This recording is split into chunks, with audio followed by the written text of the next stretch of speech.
we will follow the example of South Africa to understand why we need a constitution and the various functions of the constitution. As we have seen earlier, the white oppressors and the black majority of South Africa together formed a constitution.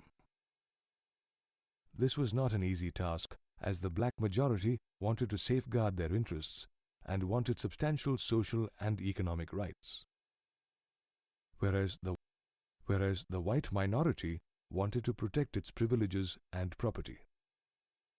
The blacks were also keen on ensuring that the democratic principles of majority rule were not compromised.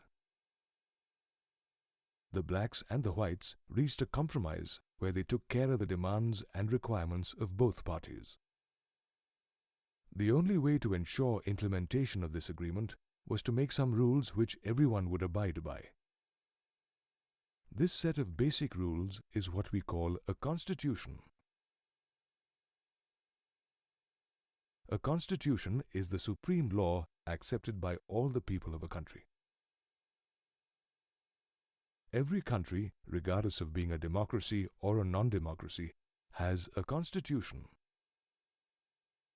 This applies not just to governments, but also to political parties, organizations, cooperative societies, and associations. All these bodies need a set of written rules which will be followed by everyone involved. Besides being the supreme law, a constitution also determines the relationship between people and their government.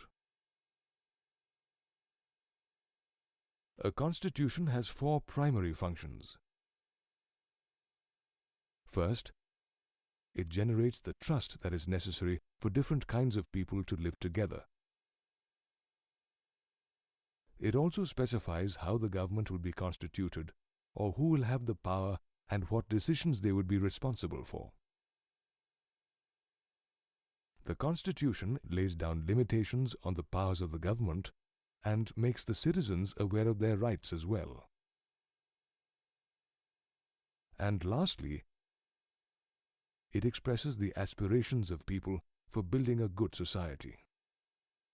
Did you know one of the earliest written constitutions is the Code of Hammurabi, written 4,000 years ago by the Babylonian king Hammurabi, who ruled the area which is now Iran. This code, written on a stone tablet, is on display in the Louvre Museum in France.